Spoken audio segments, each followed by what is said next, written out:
Hi, what's your name? My name's Kevin Epps. Okay, Kevin, good to know you. Why don't we start off and, I don't know, just tell me about yourself. Who's Kevin Epps?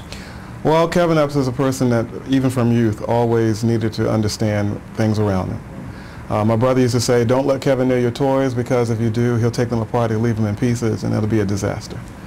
And so I've always never been satisfied with surface knowledge. I've always needed to understand the nuts and bolts of things. Sure. And so I've taken that into my work experience as well, whether it's been as a business analyst, learning the ins and outs of a project, or as a business owner providing services to my clients. And so I've become adaptable and a good problem solver. Okay, good, fair enough. I know you've worked with people throughout your career, managed people.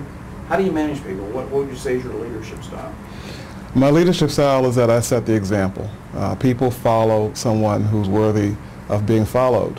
And so I make it a point of doing that. I wanted myself perceived as not as a do-as-I-say person, but as a do-as-I-do leader. Lead by example. Lead by example, exactly. Is integrity important to you in business? Integrity is very important. Matter of fact, it's one of my core values. Okay, all right. And it also, I stay calm in the midst of a storm. That's a great talent. That is actually a very strong trait of all great leaders, the ability to remain calm. Talk to me, looking back on your career, Kevin, is there something that stands out, maybe some accomplishment that you're kind of proud of that you could share with me? Yeah, I like this question because I think back a few years ago, a friend of mine offered me a business opportunity. And at the time, I really had always wanted to have my own business. But I didn't have enough money to buy the business outright. So I approached my father to help me with the down payment. We set terms, I paid him back ahead of schedule. Having the business being successful, that was not the thing that made me the most proud as far as the accomplishment. It was having my father's validation in that regard. Every son wants to please his father. And so in my case, my father, I was born and raised in Washington, D.C.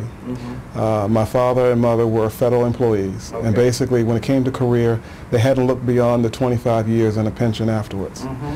So I had accomplished something that my father hadn't even envisioned for himself. And so to have that validation was great, and I've taken that sense of pride into every project since then, always exceeding expectations. But I think you've almost answered my next question already, which is if I'm down to 2 or 3 candidates, which is always the case, even to a coin flip, it's a couple of guys, why would you encourage your company to choose you? Well, having been a business owner, I understand the stakes involved in running a business and keeping it successful. Over the years, I've developed 4 core values, and they summed up in a word: fair. I'm a fair person, try to deal with people fairly, but I look at that word as an acronym. The F stands for focus. I'm like a racehorse with blinders on. I do not get distracted. I cut through the fog. I can hear above the roar of the crowd.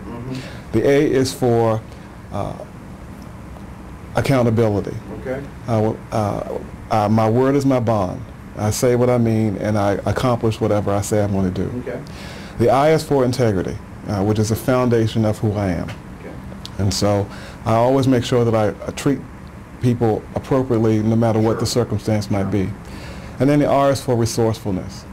There have been times when I have had to pull that rabbit out of the hat in order to get something done.